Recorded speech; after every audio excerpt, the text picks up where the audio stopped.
A Caixa Cultural apresenta o Festival Papo de Música, um festival sobre música derivado do canal de YouTube Papo de Música. O Vida de Jornalista fez parte da programação na edição de Curitiba. Eu aproveito para convidar você a se inscrever no canal youtube.com/papo de música. Patrocínio Caixa e Governo Federal. Eu sou o Rodrigo Alves e esse é um episódio especialíssimo do Vida de Jornalista, gravado com plateia no Teatro da Caixa Cultural de Curitiba, no dia 15 de novembro de 2023, durante o festival Papo de Música. A convite da queridíssima Fabiane Pereira, eu entrevistei no palco do teatro o grande Aquiles Argolo, jornalista que cobre cultura, música, cinema. Aquiles trabalha na Trace Brasil, um canal de TV voltado para a cultura afro-brasileira, e ele produz muito conteúdo nas redes sociais, então se você não segue, já corre lá, a arroba é Aquiles Marchel. Marchel é Marchel.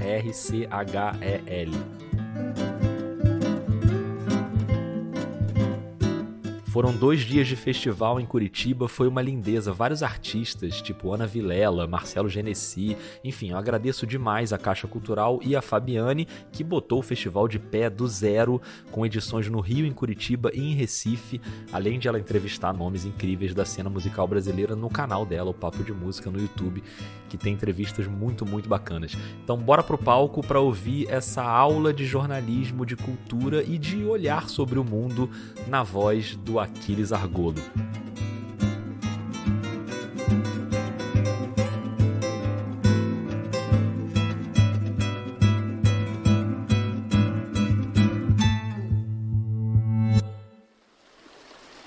O Vida de Jornalista tem o selo da Rádio Guarda-Chuva. Jornalismo para quem gosta de ouvir.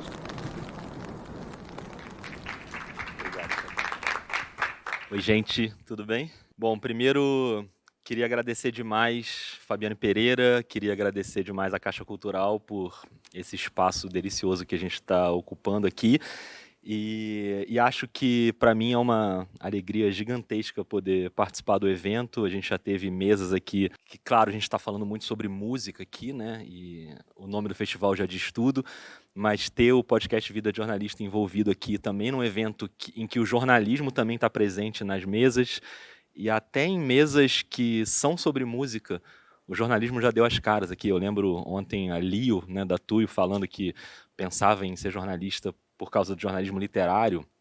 E aí a gente entende por que isso, né? Porque a fala dela é jornalismo literário puro, assim. Ela fala muito bem e as frases todas muito bem construídas. Então, para mim, é realmente uma honra estar aqui. Queria agradecer muito a vocês que estão aqui dividindo esse feriado com a gente. E queria, claro, agradecer muito ao Aquiles, que finalmente a gente se conhece pessoalmente. A gente já se lia, eu acho, né, em rede social e nos seus trabalhos. Eu já te acompanhava há muito tempo. E para mim, poxa, cara, é uma honra gigantesca poder dividir aqui esse palco contigo, diante de uma plateia, para um episódio do Vida de Jornalista que para mim é muito especial. E eu estou no meio de uma temporada de perfis, e ter esse presente de incluir você nesse caminho para também ouvir e saber mais sobre a tua trajetória, de verdade, cara, para mim é uma honra gigante, então obrigado demais. Rodrigo, eu agradeço você, agradeço a Fabi.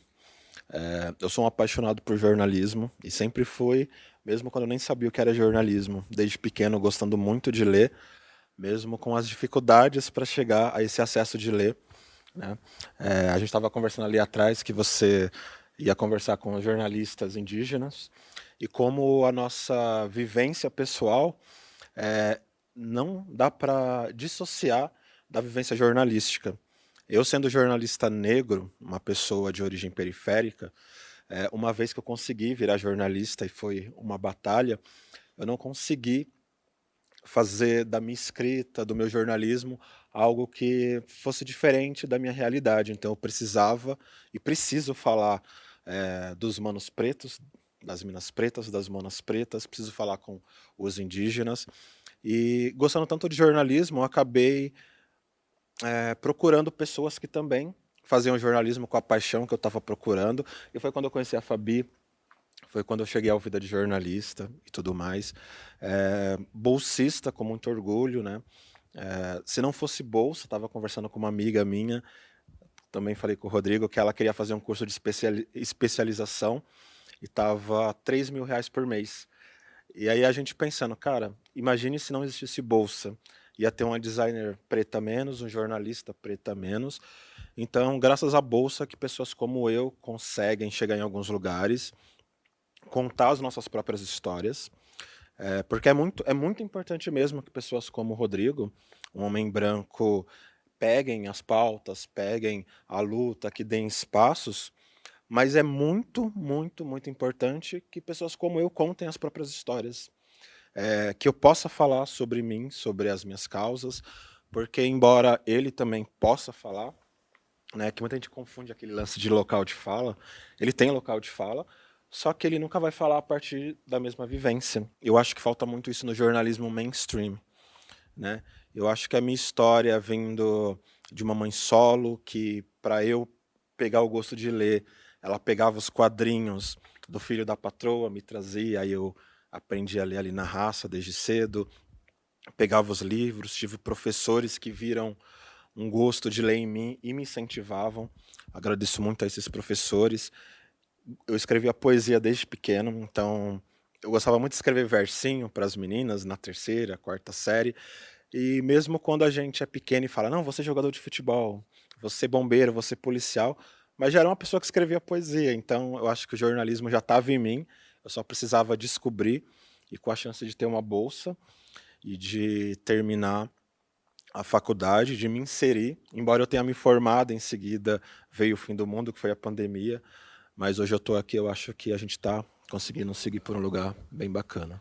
Muito bom, cara. E essa temporada do Vida de Jornalista é uma temporada de perfis que eu acho que tem muito a ver com isso que você falou no início aí da sua fala, sobre essa coisa que a gente ouve muito sobre o jornalismo, do jornalista imparcial, que o jornalista tem que ser isento, que na real é um mito, né? Assim, é uma coisa que não existe e não é para existir mesmo, porque acho que todo mundo que faz jornalismo, seja na área cultural, seja na política, seja no esporte, faz um jornalismo a partir do nosso olhar, da nossa vivência, da nossa história.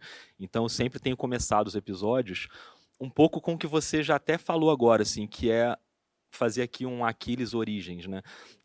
Inclusive a gente está aqui trocando de horário com a Ana Vilela, mas infelizmente eu não vou cantar Trem Bala aqui. O Aquiles, se quiser cantar, é um problema dele, não tem nada com isso, mas eu vou evitar.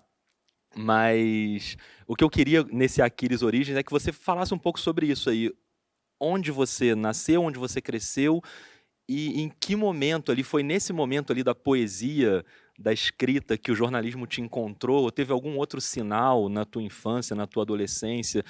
E eu fiquei curioso também para saber em que momento a música te encontrou, né? Em que momento você despertou ali para a música, já que a gente está aqui num festival que fala muito sobre música também, e eu tenho essa curiosidade de saber sobre você. Então, onde você nasceu, onde você cresceu e em que momento você encontrou o jornalismo e a música?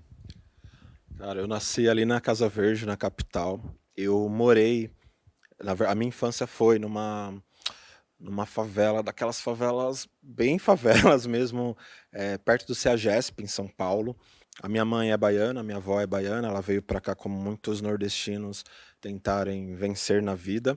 Então eu tive uma infância em bairros ali da capital que eram, bairros não, favelas que eram muito violentas. Então eu vi muitas coisas pesadas quando eu era pequeno, quando eu ainda não tinha noção.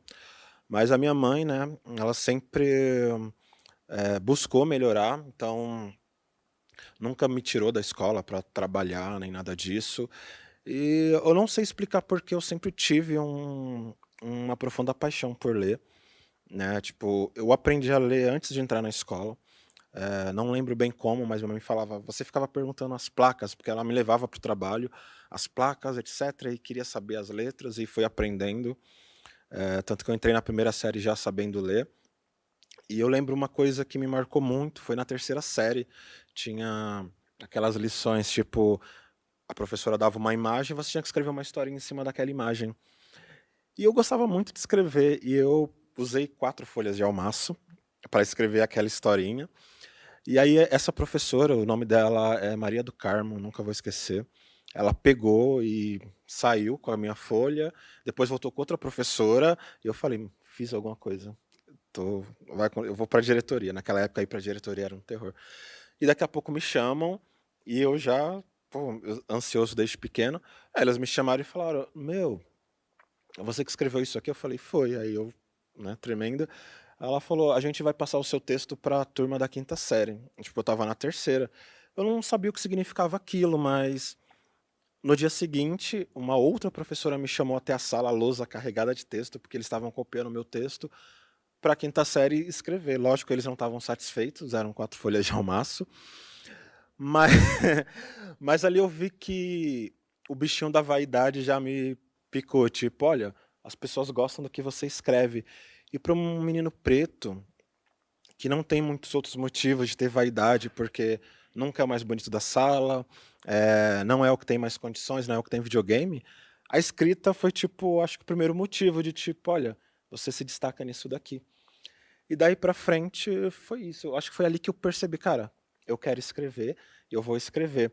E depois para descobrir, para escrever bem, você precisa ler bastante, foi um pulo. E aí foi indo, lógico que como todo brasileiro, pô, você é jogador de futebol. E aí vem um segundo momento. Eu estava na sexta série, o meu professor de química, ótimo professor Dagoberto, ele também pedia para eu escrever tal, coisas. Aí ele pegou e falou: Aquiles, o que, que você quer ser? Eu falei: jogador de futebol. E na hora pode parecer cruel, mas ele olhou e sorriu e falou: Você não vai ser jogador de futebol. Entre milhares, tipo assim, né? Você é mediano, eu vejo aqui. E eu fiquei super chateado. Ele falou: Meu, você pode ser qualquer outra coisa, você escreve bem pra caramba, você tem notas altas e tal. Cara, investe nos livros. Cara, pra mim aquilo soou muito desanimador, porque pra gente, ser jogador de futebol, quando a gente é pequeno e pobre, é a forma mais rápida, é os exemplos que a gente tem. Livro não parece um exemplo rápido de se chegar aos locais, né? Tanto que durante muito tempo é, a minha mãe ela sempre ficava mais feliz com os meus primos trabalhando de pedreiro do que eu falando que queria ir para uma faculdade. E eu a entendo, porque para sair daquela realidade, as coisas práticas parecem melhor. O dinheiro vem mais rápido do que esperar uma faculdade. Mas quando esse professor falou isso, eu fiquei chateado, mas eu falei, ok, eu respeito. E fui lendo, lendo, lendo, lendo. E fui refinando a minha escrita, escrevendo as poesias, e depois lendo crônica, e depois lendo mais. Eu pegava livro didático e adorava ler os poeminhas do Leminski, do Manuel Bandeira, e depois me apaixonei pelo Luiz Fernando Veríssimo. Na escola davam aquele livrinho, As Mentiras que os Homens Contam. Eu falei, cara, crônica, crônica é demais. E eu comecei a escrever crônica com poesia. Era crônica poética. E quando terminou o ensino médio, eu tinha certeza que eu precisava fazer comunicação. Eu já não queria ser bombeiro, nem jogador de futebol, até porque eu não tinha nenhum talento, até hoje eu não tenho. Falei, mas eu preciso fazer comunicação. Mas como fazer faculdade? Tipo, nunca minha mãe vai poder pagar, eu nunca vou poder pagar. E curiosamente, coincidiu com o segundo governo Lula. E foi quando estavam inserindo o ProUni. E eu tive chance e eu ganhei uma bolsa. E eu fui fazer relações públicas, ganhei 100%. Estava muito animado, mas essa faculdade não deu certo, né? Relações públicas. Não pelo curso, mas eu escolhi uma faculdade que não era tão boa. E aí depois, mais tarde, teve outra chance de bolsa e eu ganhei 100% e fui fazer jornalismo. E dali pra frente eu me apaixonei. E eu fiquei muito, muito feliz de ter vivido o momento em que o governo estava investindo nas pessoas pretas, estavam querendo que a gente fosse lá. Muita gente pode achar que é migalha, sabe? E talvez cotas não sejam o melhor sistema, mas é o sistema que possibilitou com que pessoas como eu pudessem escrever para outras pessoas como eu e também entrar lá e tretar, porque entrar lá foi uma treta. As pessoas ficavam. Antes eu tinha vergonha de falar que era cotista, né? Eu falava, não, não era cotista. E depois eu comecei a ter orgulho e brigar, não, vamos definir. E era treta, porque tem uma ideia de que a gente não paga, que o governo simplesmente coloca a gente lá e que não rola dinheiro, quando na verdade o governo está pagando a mesma mensalidade. E eu me apaixonei pelo jornalismo, me apaixonei por aqueles professores, e eu queria escrever. E o jornalismo hoje ele é indissociável de mim. E aí enrolei para responder, mas agora eu respondo a pergunta. É impossível ter um jornalismo imparcial, não existe jornalismo imparcial. Eu, como pessoa preta, eu não consigo escrever fingindo que nada acontece com pessoas como eu. Eu não vou escrever sobre violência fingindo que eu não tenho uma profunda antipatia pela corporação policial, que ela não é racista. Eu não tenho como escrever sobre política fingindo que esquerda e extrema-direita são iguais, que eles tratam as pessoas como iguais. Eu não tenho como falar sobre violência contra a mulher, fingindo que as mulheres pretas não são as maiores vítimas de violência. Eu não falo sobre saúde psicológica, fingindo que os jovens negros não são as maiores vítimas de transtornos psicológicos e que 50% mais jovens negros morrem de suicídio que jovens brancos. Então, o jornalista que ele se diz imparcial, ele está mentindo, porque quando ele se coloca na posição de isento, ele já está tomando um partido, que é o partido do status quo. Ou seja, ele está tomando partido de quem já manda no sistema. Então não existe. Ou você se posiciona, ou quando você não se posiciona, o seu posicionamento é o do sistema. Então eu acho que é isso. Muito bom. E eu vou querer que você aprofunde um pouco mais essa ideia também, dessa sua ideia de jornalismo, mas só para não perder o gancho, você falou aí sobre uma relação que você teve com a literatura ali desde cedo, com as crônicas, e outras áreas da cultura, a música, o cinema, como é que isso foi surgindo na tua vida, que hoje é uma coisa tão presente? Nas comunidades, hoje chamam de comunidade, nas favelas, nos bairros pobres, música é a forma de lazer mais barata, mais acessível que tem. A gente aprende muito a se comunicar por música. Os meus tios ouviam muito pagode 90, que na época era muito criticado, mas hoje está ganhando uma aura cult. A minha mãe ouvia muito sertanejo, Amado Batista, essas coisas. E a gente vai aprendendo a ouvir música com eles. E aí um tio meu, ele veio da Bahia, eu morava na periferia de São Paulo, então o caminho poderia ser o contrário, de eu apresentar esse grupo a ele, mas foi ao contrário, ele veio da Bahia, passar um tempo na minha casa, e ele veio com uma fita cassete dos Racionais. E ele sabia cantar as músicas do Racionais, que eram músicas de 8, 9 minutos, e eu ficava impressionado. Eu me apaixonei. E na época estava estourando o Gabriel Pensador também. E foi quando eu comecei a gostar de rap, com o Racionais e com o Gabriel Pensador, Cachimbo da Paz. Embora a letra eu só fui entender depois. Né? E aí também, e aí eu entrei na escola, já curtindo rap, curtindo pagode, samba. E foi quando eu comecei a ter contato com outros estilos de música através de pessoas que vinham da classe média, que foi o rock. Eu me apaixonei pelo rock nacional, sou um apaixonado pelo rock até hoje. E como eu gostava muito de ler, eu não me contentava apenas em gostar. Eu precisava ler sobre aquilo. Igual quando eu gostava de futebol, tinha almanaque de futebol, álbum de futebol. Então eu falei, meu, essa banda, ela quer dizer o quê? Aí eu fui pesquisar, eu li encarte, eu amava a mídia física até hoje, né? Sou meio analógico, porque vinha um encarte com as letras e tal. Eu comecei a me apaixonar pelas histórias, eu queria entender o que eu estava ouvindo. Então eu fiquei muito apaixonado pelo rock.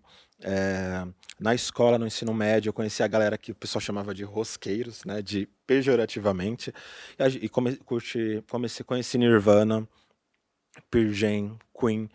E eram histórias fantásticas e eu acho que a leitura ajudou a gostar mais. Porque eu acho que quando você gosta de uma coisa, é bom. Mas quando você gosta e conhece, é melhor ainda.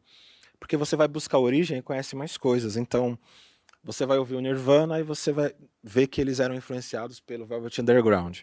Aí você vai ouvir o Oasis, eles eram influenciados pelos Beatles. Então você já conhece Beatles.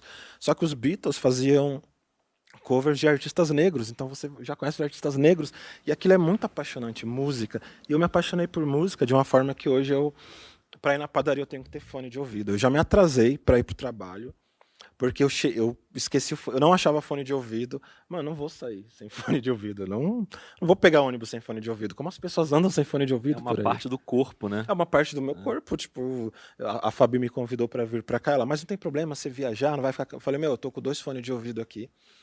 Se um parar de funcionar, eu tenho outro, então tá ótimo.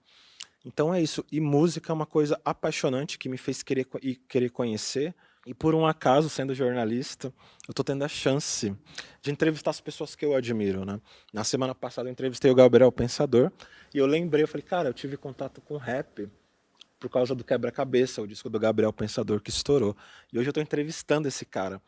E para ver como o conhecimento é importante. Quando terminou a entrevista, ele falou, meu, deu pra ver que você conhece mesmo, tal, tipo, que bacana. Porque quando você vai tendo a bagagem, o artista reconhece, ele sabe quem pesquisou sobre ele, quem conhece, e quem tá lá cumprindo o protocolo. Então o cara, tipo, fala, pô, legal, você citou uma música que eu não toco no show há tempos. E aí o bichinho da vaidade, e aqui eu cito vaidade não como uma coisa negativa, uma coisa positiva, porque te incentiva a querer mais. E é isso, tipo, música, quadrinho, cinema são coisas que eu acho que. Eu não lembro se é do Nietzsche agora, que diz, tipo, sem a arte a vida seria impossível.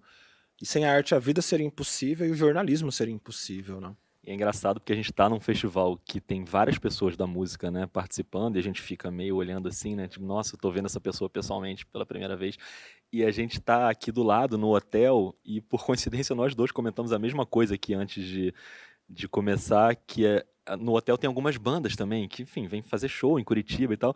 E o Matanza, né, que é uma banda que nós dois já conhecíamos, a banda tá no hotel, e o Jimmy, que é o vocalista do Matanza, que ficou uma figura muito conhecida, nós dois comentamos, não, eu vi o Jimmy no hotel e tal, e é isso. E eu entrei no elevador ontem com o Jimmy, e ele mais um cara, e aí o cara perguntou, e aí, Jimmy, já passou o som lá pro show? E ele fez, não faço essas coisas não, cara, passar som, vou passar som, o microfone lá, eu chego lá e canto e tal, que é muito a cara dele, né, isso.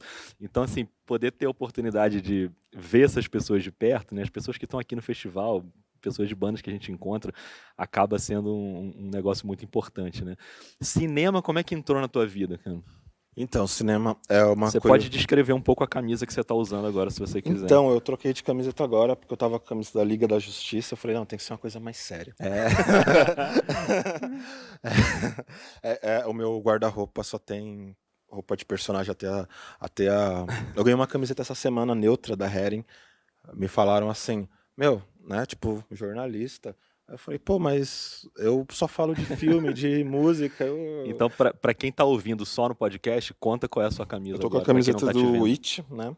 O É um It. filme baseado na obra do Stephen King. Inclusive, muito bom, leiam. Cinema. Como eu disse, né, no começo, lá em casa, as coisas eram difíceis. Eu sempre fui um atrasado tecnológico. Eu fui ter videocassete em 2002. Quem tem videocassete em 2002? Quando já tinha DVD, quando já estavam pensando no Blu-ray.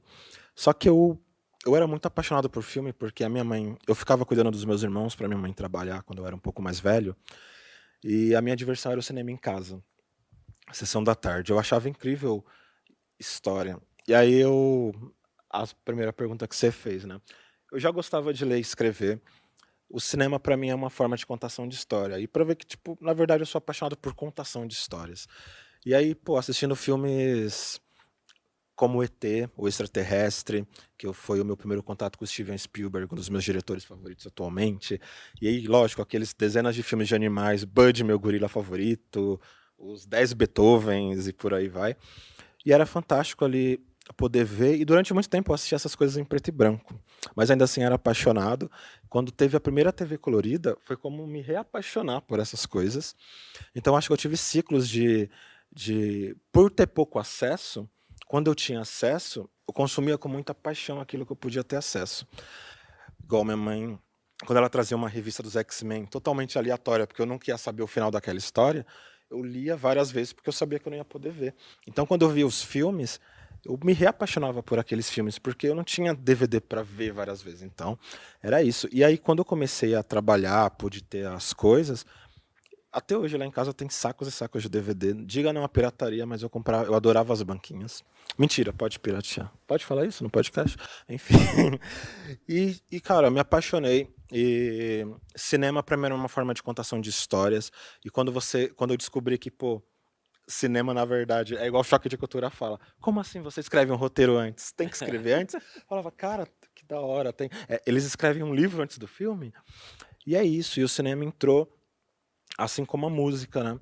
Era uma forma de ouvir boas histórias e de repercutir essas boas histórias. Eu lembro que na tela quente, quando passava um filme, tipo, eu lembro de Todo Mundo em Pânico, a primeira vez que passou na TV, cara, a terça-feira na escola foi um acontecimento. O intervalo a gente, meu, e aquela cena do palhaço? O que que foi aquilo? Que não sei o quê.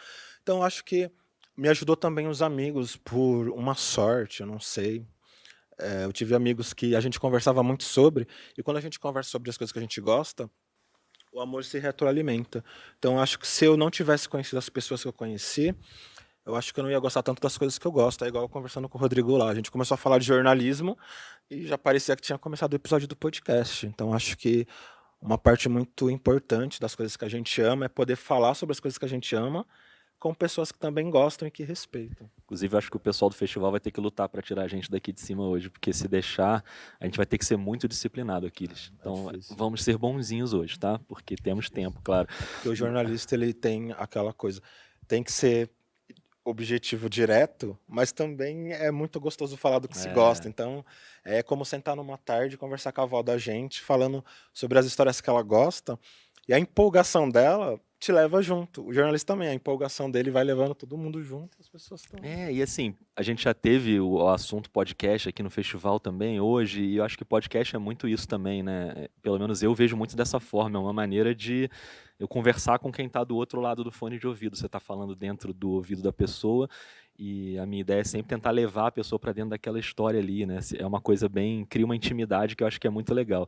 A gente vai voltar a falar de música, mas ainda sobre o cinema, você tem feito bastante texto sobre cinema, você faz as críticas de filmes, então, sei lá, citando alguns recentes aqui que você fez, você escreveu sobre as Marvels, sobre o filme do Mussum, o filme do Scorsese novo, e tem sempre uma questão técnica de cinema ali que é muito importante no texto. Você está falando sobre o filme, sobre o roteiro, sobre as atuações, sobre, enfim, o produto cinema mesmo, mas também tem uma coisa do teu olhar em relação àquilo que você está vendo ali na tela. E eu queria também te ouvir sobre isso, sobre o quanto os teus textos carregam a tua experiência, o teu olhar, a tua visão de mundo, em assuntos que às vezes parecem uma bobagem, né? Ah, vou ali ver um filme, vou no cinema, ou então vi um filme na televisão, ou vou escutar uma música. Mas sempre tem camadas ali por trás, né? Então, como é que você equilibra isso dentro dos teus textos quando você vai escrever sobre cultura? Isso é muito interessante, essa pergunta, porque eu tive essa semana, inclusive, uma discussão sobre o filme As Marvels, né? O novo filme aí do MCU. A galera deve acompanhar, porque existe uma coisa, eu acho que na crítica de cinema, que é preciso equilibrar. Eu nem me considero crítico, né? Mas que é, você pode ser técnico, só que você não pode abandonar o coração. Eu acho que você escrever sobre filmes e as pessoas estarem te lendo não pode fazer você esquecer que você já foi uma criança deslumbrada assistindo o Parque dos Dinossauros, sabe? É uma criança deslumbrada vendo o Baby Porquinho Falante abrindo a boca. Então acho que você tem que pôr um pouquinho de coração. E na hora de escrever, mais uma vez, a gente não pode jamais esquecer a sociedade em que a gente vive e tomar muito cuidado para não fazer coro com alguns tipos de discurso.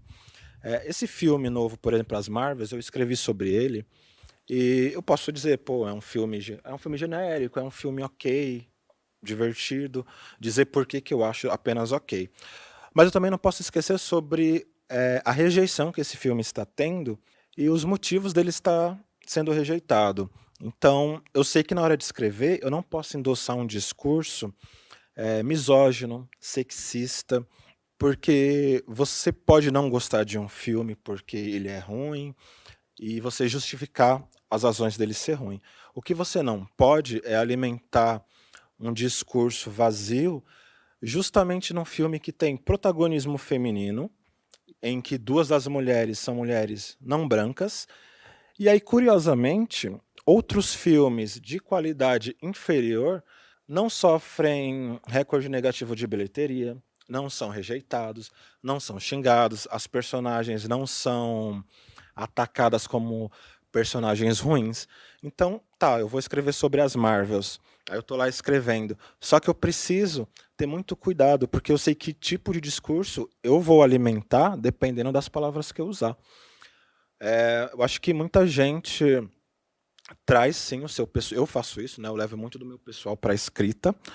Só que o meu pessoal para a escrita, ele não é excludente. Eu tento entender as coisas. Então, eu que faço muita crítica de filme mais voltado para o público geek, nerd, eu sei que essa comunidade é extremamente tóxica e eu faço parte dela.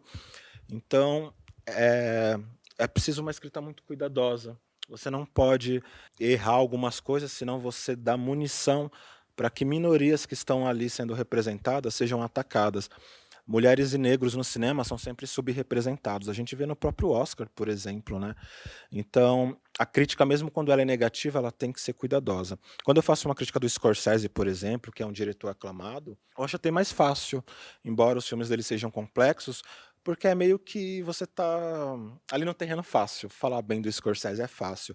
Agora, falar bem ou falar mal de um filme que a protagonista é mulher, que a protagonista é negra, é indígena, é muçulmana, já é difícil, porque para isso tem um monte de gente. A gente tem, por exemplo, um caso que eu considero muito problemático, inclusive eu conversei com o próprio pessoal da Marvel, a assessora de imprensa, que é quem fez a publicidade desse filme foi um rapaz, eu vou citar, é o Peter do Ei Nerd. Esse rapaz é dono de um canal imenso, imenso, imenso, imenso. E ele passa grande parte do tempo dizendo que filmes protagonizados por mulheres, por negros, por muçulmanos, é lacração, seja lá o que ele entende por lacração. No entanto, é um canal grande, então a própria produtora chamou uma pessoa que passa o tempo todo dizendo que esse tipo de filme é lacração para fazer a publicidade do filme. Que tipo de mensagem essa produtora diz? Ela endossa o discurso dele, porque o público dele, na própria publi, foi lá falar: não vou assistir esse filme, é lacração. Por que a Marvel não chamou uma mídia negra que sempre comemora quando tem uma mina preta junto? Por que a Marvel não chamou uma influenciadora muçulmana, sendo que uma das heroínas era muçulmana? Então eu acho que é preciso esse cuidado para falar das coisas, porque é como a gente conversou. Não existe isenção e tudo que a gente faz e fala vai reverberar de uma forma. E aí, reverberar de forma negativa pode acabar com a carreira das pessoas. Por exemplo, as pessoas estão atacando muito a menina que faz a Kamala Khan. E ela é uma menina muçulmana de 21 anos que está escrevendo o roteiro da própria HQ da heroína. Então eu vou lá escrever uma crítica e, tipo, vamos supor que eu não gostei da atuação dela, eu posso falar: olha, essa menina pode evoluir, mas eu não vou detonar essa menina sabendo que a carreira dela está começando. Então acho que crítica é uma coisa que é preciso ser feita com cuidado. Isso que você citou são escolhas, né, cara? A escolha de como é que vai divulgar, a escolha, e aí trazendo para o nosso lado do jornalismo, a escolha de qual reportagem você vai fazer, de qual filme você vai analisar, de que reportagem, né, você vai encaminhar, como é que vai ser a sua pauta. Acho que tudo isso é escolha e acho que isso que você fez agora faz parte de um processo de crítica ao jornalismo. Nesse caso, não necessariamente jornalismo, mas enfim, um influenciador que seja, que para mim, pelo menos, eu acho muito importante a gente o tempo inteiro ficar refletindo sobre isso, porque se a gente também tiver medo de apontar o dedo às vezes para alguma ferida ali, o jornalismo tem uma tendência de se proteger muito, eu acho, sabe? E aí é uma autocrítica que eu estou fazendo à minha profissão, de a gente ser muito corporativista em muitos momentos, e quando vem uma crítica, a gente fica logo na defensiva e fala: não, mas eu sou jornalista, eu sou. Aí tira da cartola uns argumentos, tipo, eu sou formado e não sei, sabe? Enfim, a coisa vai para um outro caminho. Então, como eu faço um podcast sobre esse tema, para mim é muito importante ouvir coisas sobre a profissão. E o tempo inteiro eu estou trazendo no Vida de Jornalista jornalistas que estão preocupados em refletir sobre a profissão e os erros e os acertos. Então, acho que esse debate é muito importante. E coisas que você tem falado, aí a gente voltando para a música agora, uma coisa que você fala que eu acho que é interessante, que é uma reflexão de crítico musical, assim, você falou que não se considera um crítico de cinema, mas você pensa a cultura, enfim, acho que é uma coisa importante. Você falou recentemente sobre como você tem visto a música pop e como a estética e o marketing têm um peso muito forte ali, às vezes mais do que deveria ter. Você até parte do caso da Luísa Sonza para falar sobre isso, e a Luísa Sonza tem uma outra camada aí, que é a camada do racismo também, enfim. Mas você parte disso para chegar nessa discussão sobre como você enxerga a música pop hoje e como, às vezes, o marketing passa do ponto em relação a esse equilíbrio com a arte, né? Queria que você comentasse um pouco sobre isso, porque eu gostei de ler o que você falou e eu estou curioso. Na verdade, essa conversa aqui eu estou muito curioso para ficar te ouvindo, então eu vou só ficar levantando as bolas aqui, porque eu quero te ouvir mais. Então eu queria te ouvir sobre esse tema. Se tiver algum fã da Luísa Sonza aqui, não é pessoal, tá? Antes, não quero ser atacado por milícia digital. Não seremos cancelados aqui, não seremos cancelados. Não, porque eu acho que é sempre importante lembrar que crítica nunca, quer dizer, pelo menos a gente busca que não seja pessoal, porque pessoal é quando você conhece a pessoa, né? A música pop hoje no Brasil é uma coisa que eu levantei, inclusive em vários textos. Eu acho que ela passa por um processo de empobrecimento que inclusive envolve pornificação. O que é a pornificação? Você coloca a música em segundo lugar, coloca a estética em primeiro lugar. Só que o que o capital faz? Qual é o discurso que está em voga e que é um discurso importante? É empoderamento. Empoderamento negro, empoderamento feminino. E que tipos de empoderamento a gente pode usar para ganhar dinheiro? Pô, há um tempo atrás era o da objetificação. As mulheres, lutaram muito para não serem objetificadas e para serem reconhecidas como donas do próprio corpo e mostrar e tratar esse corpo da forma que elas quiserem. Isso é extremamente importante. Ninguém discute isso. Só que é óbvio que o capital ele pega e fala, ok, vamos ganhar dinheiro com esse tipo de discurso. Então, você pega cantoras como a Anitta, como a Luísa Sonza, como outras, e o que faz? Faz a mesma coisa que o que faziam eram os homens lá com o rap dos anos 2000, que era um monte de mulher seminua, em closes ginecológicos e tal. E sim, o que eu vou falar vai parecer vou parecer a Damares falando aqui, mas eu sei que vocês são inteligentes, vocês vão Meu entender. Deus. E aí o que faz? Cara, antes eram os homens que faziam isso, mas as mulheres querem ser donas do corpo.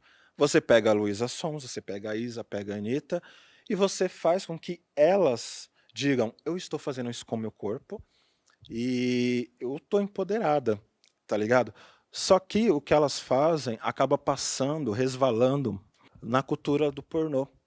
Porque quando você faz um clipe em que você tá, por exemplo, fazendo uma relação sexual num beco de uma favela com um homem negro, você objetifica esse corpo negro, você objetifica esse corpo da mulher, só que, mas quem escolheu foi ela mesma, então tudo bem, é empoderamento.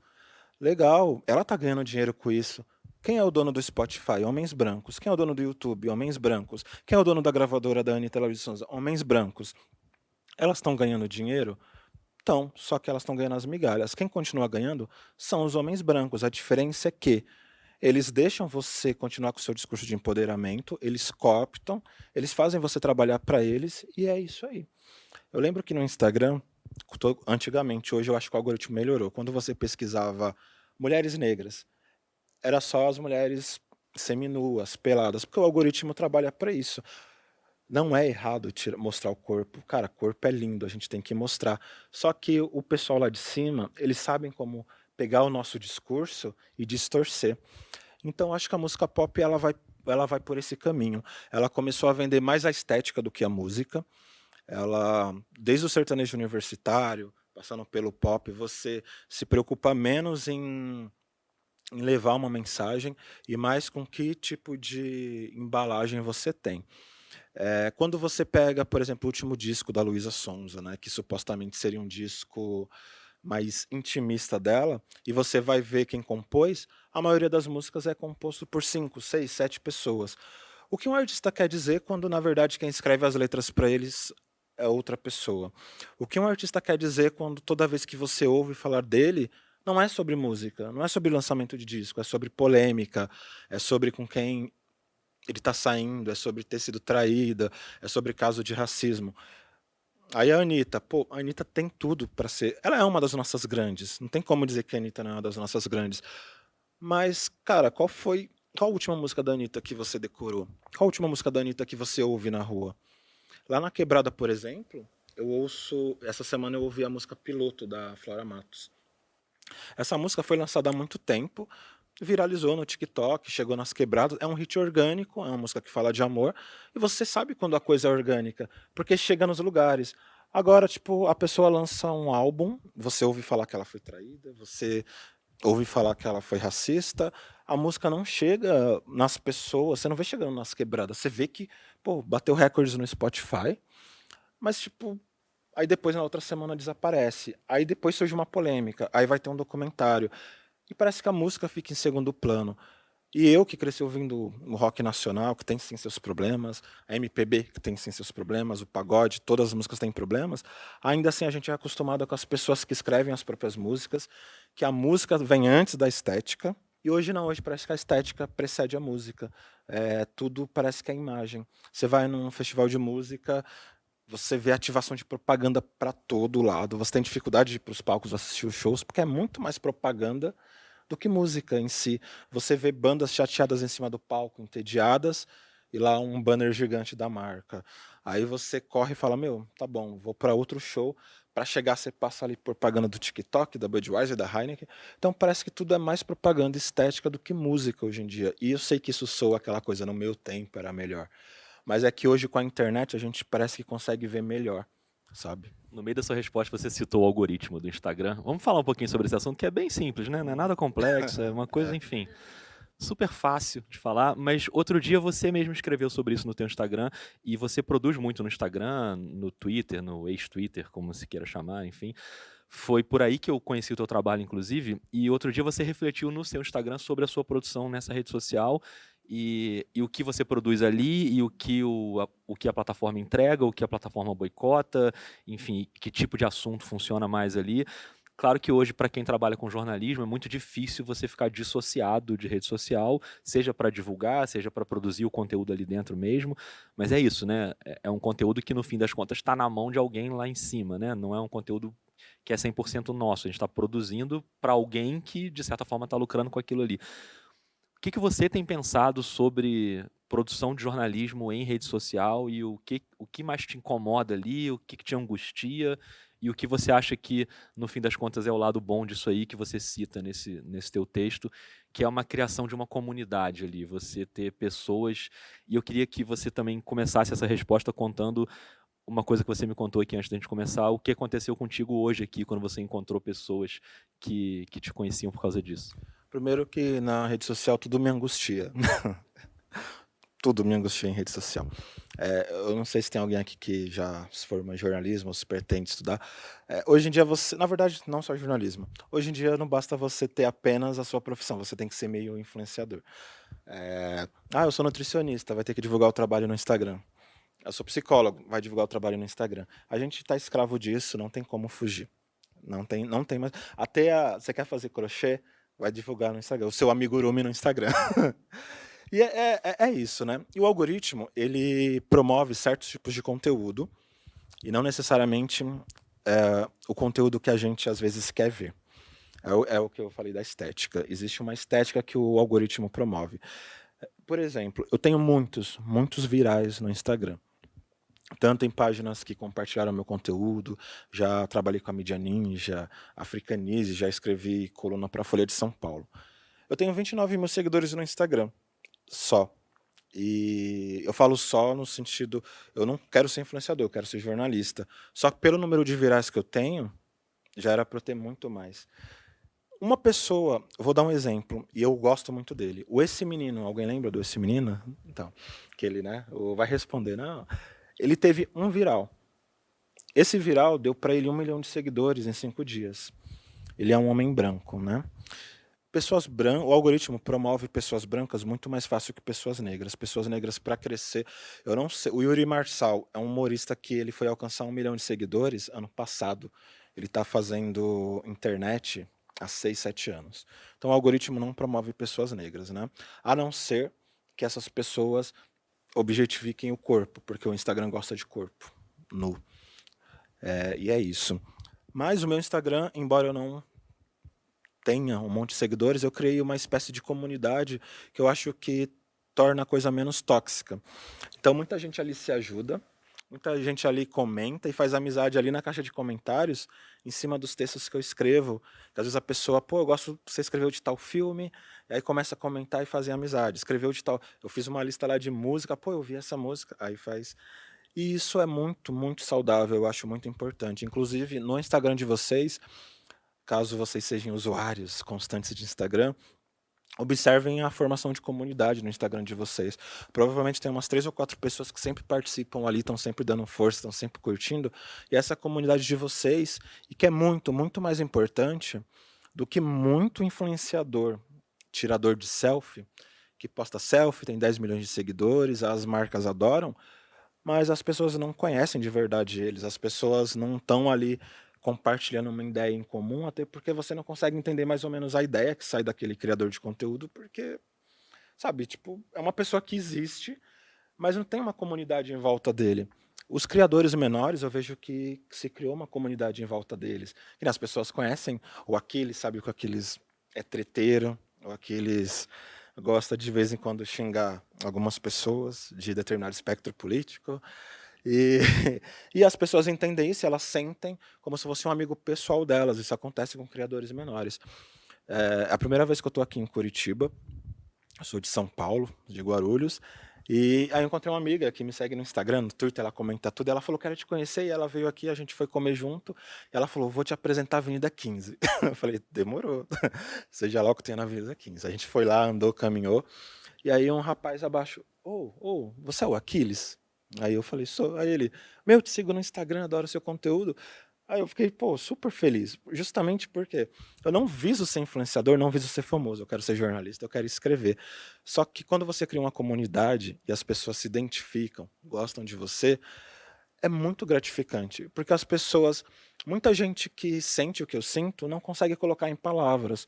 E quando ela encontra alguém que coloca em palavras, ela fala, você escreveu uma coisa que eu me identifiquei, que legal, vamos tirar uma foto junto. Isso é muito gostoso, porque a gente não se sente só. E para mim esse é o senso de comunidade, você não se sentir só. E para mim é isso que serve o jornalismo. É para isso que serve a música, conhecer música, falar de filme. É você não se sentir só, é você fazer as pessoas não se sentirem sós. Eu acho que a função da rede social, como diz o nome, é formar uma rede social, uma comunidade. Eu acho que ela tem fugido a esse papel. Para mim, a rede social ela tem que servir para diminuir distâncias geográficas. Eu de São Paulo conhecer o Rodrigo do Rio, conhecer vocês daqui de Curitiba, a Fabi também do Rio, e falar, a gente se conheceu por rede social, eu fui até aí. E é isso, eu acho que a rede social ultimamente ela tem afastado as pessoas, porque ela alimenta um tipo de discurso que é para afastar as pessoas, são discursos de ódio. Tanto que pessoas que fazem discursos de ódio na rede crescem muito mais rápido. Isso daí é científico, tem vários estudos que dizem isso. Então eu fico muito feliz quando eu vejo que eu tenho formado uma comunidade no Instagram, tenho formado uma comunidade, inclusive, de artistas que estão conhecendo meu trabalho e falam, dei entrevista pro Aquiles, ele é um cara bacana, e aí eu conheço a Fabi da Nova Brasil, que me convida aqui, aí eu conheço o Rodrigo, aí de repente vocês decidem me procurar, aí eu vejo que vocês fazem um trabalho e conversa comigo, e a gente vai trabalhar junto depois, porque eu acho que é isso, tá aberta a possibilidades, comunidade é isso. Isso é a gente meio subverter a lógica do algoritmo também e se conhecer mais e, enfim, criar esse senso de comunidade, né? A gente está conversando aqui hoje e ontem à noite eu fiz uma coisa que eu sempre faço quando eu vou para outra cidade, que é convocar ouvintes do podcast para a gente bater um papo, e a gente foi para um bar e 5 ouvintes do Vida de Jornalista estavam ali, pessoas que eu não conheço, que eu conheço por causa do podcast, né? E eu fico pensando, isso é muito louco, porque o meu podcast eu faço sozinho num canto da minha sala. E aí tem 5 pessoas em Curitiba que saem das suas casas e vão até um lugar para me encontrar, para a gente trocar uma ideia. A gente ficou lá até tarde, enfim. E esse negócio da comunidade eu acho uma coisa muito doida, né? Aquiles, eu tenho pelo menos mais uma pergunta para te fazer, mas eu quero perguntar se alguém da plateia tem alguma pergunta pro Aquiles. Alguém quer fazer alguma pergunta? Oi, Aquiles, parabéns, adorei a conversa. Eu achei muito legal a reflexão que você fez sobre a música pop estética, né? Sobre a embalagem, que a embalagem é muito mais do que a música. Acho super pertinente o que vocês falaram, fiquei aqui refletindo bastante. E queria te perguntar se no mundo, porque hoje a gente vê que é indissociável mesmo das redes sociais, né? Você tem, na verdade, eu diria que é estética, né? Você tem que pensar nela, talvez, para você conseguir viver de música hoje. É uma das grandes reclamações dos artistas, estamos todos em volta deles e a gente sabe disso muito bem. Os que tentaram fugir disso se foram extremamente prejudicados, os que deletaram o Instagram e tal. Eu poderia citar aqui alguns exemplos, mas eu acho que vocês sabem bem. Eu queria te perguntar se tem saída. O que você acha? Como que você imagina o futuro? Porque a gente já sabe que está dando um pouco ruim de saúde mental, enfim. Tem muita coisa rolando por trás das redes sociais e por trás de quem cede ao sistema, e, enfim. Queria saber do futuro, assim, como que você imagina e se você acha que tem saída, que dá para viver sem se entregar à estética e à embalagem e focar em música como era antigamente. Então, o sistema atual, como você falou, está dando muito, muito, muito ruim. E está dando muito ruim, inclusive, para quem atende às expectativas. Porque a pressão pela estética ela é tão grande que pessoas padrão elas acabam se transformando completamente fisicamente. Elas começam, inclusive, a fazer um som que elas não gostam para poder vender. Eu conheci compositores incríveis, guitarristas incríveis, que eles abandonaram as bandas porque não conseguiam viver e foram. Hoje eles são apenas músicos de apoio de cantores sertanejos. E quando você vai conversar com eles, você vê que eles estão extremamente infelizes de não estar produzindo a própria arte. Você vê modelos, cantoras que também você vê que elas cantam bem. Quando elas citam referências, são referências muito boas, mas elas estão fazendo música que claramente elas não gostam, elas precisam vender. Sinceramente, quando eu penso, eu sou um pouco pessimista, talvez a minha primeira resposta seja não tenha saída, a coisa tende a piorar de forma irreversível, sobretudo no mainstream. Só que aí eu penso na Lued Luna, aí eu penso na Raquel Reis, eu penso no JP, que estava com a gente, eu penso nos artistas baianos que estão fazendo o som que eu acho que é o futuro da música brasileira, misturando pagodão baiano com pop, com afrobeat. E vejo que, por mais que eles não se rendam à lógica atual, eles estão conseguindo formar um público em volta deles, de apoio, que tem mantido. Então é difícil responder se tem saída. Eu acho que a saída vai estar no underground, vai estar no alternativo. Na verdade, o alternativo sempre salvou todos nós. Então, o próprio Nando Reis, que foi mainstream, e ele saiu de gravador e se voltou para o independente, e tá ótimo, tá enchendo casa de show, tá fazendo a música que ele quer. Eu acho que a saída é se voltar para o alternativo e tentar, nós como jornalistas, como comunicadores, entregar informação, entregar acesso e educar o público a procurar, a não ser preguiçoso, porque senão a gente fica escravo do algoritmo. Quando eu entro em grupos do Facebook, sim, eu ainda uso o Facebook, a gente vê nos grupos de música as pessoas dizendo não tem música que presta, só tem lixo hoje em dia, que não sei o quê. Quando, na verdade, a gente está num ótimo momento da música brasileira. O problema está no mainstream. O mainstream da música brasileira, ele tem entregado o que há de pior. A gente sabe que existe 1 ou 2 veículos de mídia que entregam prêmios sempre para os mesmos. A gente não sabe como funcionam as curadorias. A saída está sendo a gente não ser preguiçoso, a gente entender que tem música boa em todas as épocas, e ela está sendo produzida agora. Só que a gente precisa buscar enaltecer esses artistas, enaltecer os nossos amigos que estão fazendo música, que estão no corre, que estão fazendo show para 5, 6 pessoas. Essas pessoas, elas vão fazer o futuro da música brasileira. E eu acho que se essas pessoas começarem a dar certo, se elas começarem a subverter a lógica do algoritmo, talvez mande um sinal para pessoas como a Luísa Sonza, como a Anitta, como a Isa, que têm talento e se renderam à estética, para elas verem que é possível elas colocarem o talento delas a serviço delas mesmas de verdade, e não a serviço de quem acha que música é somente embalagem. Mas é uma pergunta muito difícil de responder objetivamente. Tudo bem, pessoal? Parabéns pelo papo aí, super Olá. bacana. Aquiles, você, apesar de ser o Festival Papo de Música, eu queria voltar um pouco pro cinema, tá? Você comentou o MCU, pelo jeito de ser um fanzaço, curte, acompanha tudo. Mas você cresceu, talvez, ser uma referência negra no cinema, de herói. Queria que você comentasse um pouco sobre o Pantera Negra, né? Que eu vejo eu como homem branco, pelo menos eu vejo que virou até aquele Wakanda Forever, virou meio que um grito de guerra pro povo negro, assim. Então, queria só ouvir um pouco de você, como que você enxerga isso, a importância, talvez, pros moleques da periferia agora, ter esse pessoal na tela e conseguir acompanhar. Cara, aconteceu uma coisa muito legal quando estreou Pantera Negra.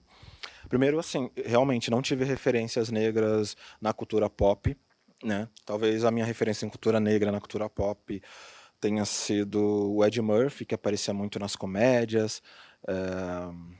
Acho que para citar, realmente, para ver que tem que pensar, né? Só o fato de eu ter que pensar já é um sinal. E de mulheres, então, nem se fala mulheres negras. Eu tive a Thaís Araújo, mas depois de muito tempo. E aí, eu, como leitor de quadrinhos, também não tive. O meu herói favorito durante muito tempo foi o Superman, o Batman e tal. Cara, quando estreou Pantera Negra, eu já tinha uma consciência racial interessante, estava desenvolvendo. E aconteceu. E eu trabalhava numa loja que vendia quadrinhos. E teve o Super Choque também, que eu gostava muito do Super Choque, que foi uma referência para mim.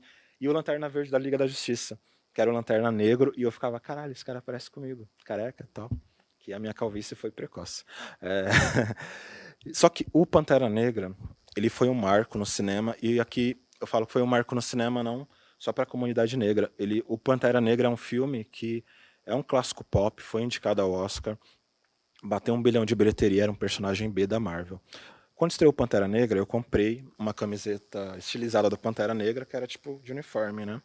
E eu fui assistir o Pantera Negra com a minha irmã. E, cara, foi assim, a primeira vez que eu fui no cinema, e a maior parte das pessoas era preta. E tava lotado o cinema, lotado.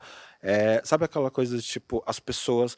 Não teve uma campanha da Marvel do tipo, pessoas negras, venham ver o Pantera Negra. É uma coisa, talvez quem entenda melhor são as mulheres, de você olhar para um seu igual e você não precisa falar muito, as pessoas. É isso, tá ligado? É tipo quando elas se encontram num lugar que só tem homens, só que aí tem 2 mulheres, elas olham e se sentem seguras. O Pantera Negra foi isso, a gente chegou. E, meu, lotado, beleza. Aí eu saindo com essa camiseta, tava um homem e 2 crianças. E aí ele chegou em mim meio tímido, assim, eu saindo, sempre com fone de ouvido, eu coloco imediatamente. E ele chegou, fez assim, aí eu tirei ele. Meu, você pode tirar uma foto com meu filho? Ele acha que você é o Pantera Negra. Velho, tipo, eu fiquei tipo... E na época eu fazia academia, tava bem fartão. Aí eu fiquei tipo, mano... Sabe quando você não sabe o que fazer? Eu não sabia o que significava. Você fica meio, posso. E, meu, aquela criança veio, eu agachei, aí a menina ficou assim, tirou uma foto, ele, meu, obrigado. E, cara, eu fui pra casa meio, assim, eu não pensei muito. Só que aí eu fui pra casa, aí fui ler as críticas e tal, e aí eu vi um vídeo que era nos Estados Unidos, várias crianças negras olhando o cartaz do Pantera Negra e dizendo, é meu pai, é meu tio, parece comigo. E aí foi o que eu entendi, que naquela saída do cinema, o menino, pô, eu me vi no Pantera na tela, e ele viu alguém mais perto dele, e ele se viu. Então, cara, ter um herói como Pantera Negra é muito significativo e mandou um recado muito forte para Hollywood, que pessoas negras, elas têm que estar à frente das telas, que foi uma luta para conseguir, mas, sobretudo, tem que estar atrás. O Pantera Negra não seria o Pantera Negra que a gente conhece no cinema se o diretor fosse branco. Acho que seria um outro tipo de história. O Ryan Coogler fez muito. E, curiosamente, o filme foi inspirado nas histórias do Pantera Negra de uma fase dos quadrinhos escrita pelo Ta-Nehisi Coates, que é um jornalista negro. Então, para você ver que para esse herói preto se tornar icônico, ele foi criado por um cara branco, foi escrito por pessoas brancas. Para ele chegar ao patamar pop que ele chegou, foi preciso que a gente se apropriasse dessas histórias, porque a gente se identifica. É igual quando o gay escreve, mas não é que tipo só esse tipo de gente, o homem branco não vai poder escrever, pode, claro, mas quando você conhece, o outro se reconhece. E cara, foi incrível ver o Boseman, foi incrível ver o Michael B. Jordan, e quando o Boseman morreu, cara, foi um luto. Eu que faço parte de mídias negras, foi tipo assim, não, cara, como assim? Tipo, foi, sabe, um ligar pro outro e falar, você viu isso? Você confirmou a notícia? Fala, você que é jornalista, isso é fake? Porque, cara, acabou que ele virou um símbolo de como pessoas pretas podem estar em Hollywood, podem ser protagonistas, podem escrever, e que crianças pretas merecem se ver. Porque eu tenho certeza que muita gente que viu Pantera Negra, criança, a que tirou foto comigo, amanhã vai escrever um roteiro de cinema para um ator preto interpretar. Quando você contou essa história, eu lembrei quando eu fui ver o Pantera Negra no cinema, na minha frente, na fileira da minha frente, tinham 2 meninas que eram um casal, 2 meninas negras, e assim que acabou o filme, uma delas levantou, a galera tava começando a aplaudir, assim, mas ela levantou antes e gritou assim, se não tiver a parte 2, eu vou dirigir. e aí eu lembro que eu postei isso. E aí, quando eu postei, umas 2, 3 pessoas, obviamente brancas, botaram comentários do tipo, tá bom, isso aí aconteceu sim, você está inventando essa história. Porque talvez para pessoas brancas seja mais difícil acreditar que essa referência seja tão forte, né? E eu fiquei muito impressionado ali quando eu vi. E aí elas se abraçaram e saíram, chorando do cinema. Então dá para perceber que ali é uma coisa muito forte, né? Aquiles, a gente está terminando o nosso papo aqui. Eu queria agradecer demais o Festival Papo de Música, queria agradecer a Caixa Cultural, a Fabiane Pereira, por ter convidado o Vida de Jornalista para estar dentro dessa festa aqui que a gente esteve e continua tendo, né? Ainda tem programação hoje, então queria também convidar vocês a acompanharem as outras mesas que a gente ainda vai ter hoje nesse feriado. Adorei ter vindo para Curitiba e adorei conhecer pessoalmente o Aquiles e saber mais, te ouvir mais, e queria que você terminasse convocando também o pessoal para te acompanhar, para acompanhar a Trace, que você citou aqui, mas a gente falou pouco da Trace também. Então, onde o pessoal pode te achar, quem por acaso ainda não conhece a Trace, quem por acaso ainda não te segue, tá perdendo tempo, você não segue, mas quem ainda por acaso não te segue, onde o pessoal te encontra aí nas redes? Cara, eu não sou muito de pedir seguidor, não. É sério, eu tenho uma amiga, talvez vocês conheçam, ela é a Tricila Oliveira. Ela escreve o Confinada, que é uma série de quadrinhos fantástica. E ela sempre fala: Meu, você é um influenciador. Eu falo: Não sou influenciador. Ele: Meu, você é contra a classe. Eu falo: Meu, eu não sou influenciador, é tudo zoado. E assim, cara, eu escrevo para Trace Brasil, que é um dos maiores sites de cultura afro-urbana do país. É a matriz brasileira de um site que tem em todo o continente africano, tem na França. A gente dá muita visibilidade, faz muita matéria com pessoas da cultura preta, sejam roteiristas, atores. Que nem amanhã a gente vai entrevistar o Anderson Silva, que vai ter uma série na Paramount. Essa semana, se vocês procurarem lá na Trace Brasil, tem entrevista com o Gabriel Pensador, tem entrevista com o pessoal dos Racionais. Estou sempre lá escrevendo crítica de filme. E o meu perfil é o Aquiles Marshall. Mas, então, para seguir o meu perfil... Cara, é treta. É tipo assim, eu vou querer ver uma treta dia sim, dia não? Então eu vou te seguir. Não vou querer? Eu tô de boa? Então eu não sigo. Mas me seguindo lá, a gente sempre troca ideia. Eu acho muito importante pessoas que concordam e pessoas que discordam com argumentos, mas vocês querendo xingar alguém, ficar revoltado, é só ir lá. Tamo junto. Aquiles Marshall. E quem, assim como nós, é apaixonado por jornalismo também e quiser, por exemplo, imãs de geladeira de jornalismo, eu trouxe vários aqui para distribuir, porque jornalismo eu faço nas horas vagas. Meu talento mesmo é fazer imã de geladeira. Então tem vários aqui, me procurem que a gente distribui aqui os imãs. Obrigado, Aquiles. Obrigado a todos vocês. Valeu, gente. Obrigado, Beijo. galera.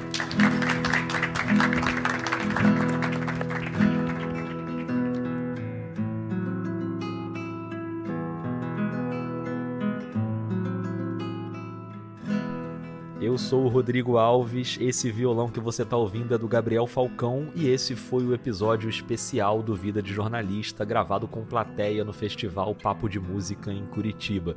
Mais uma vez, obrigado a Fabiane Pereira, obrigado à Caixa Cultural, obrigado ao patrocínio do festival que convidou o Vida para participar e obrigado a você que escutou até aqui.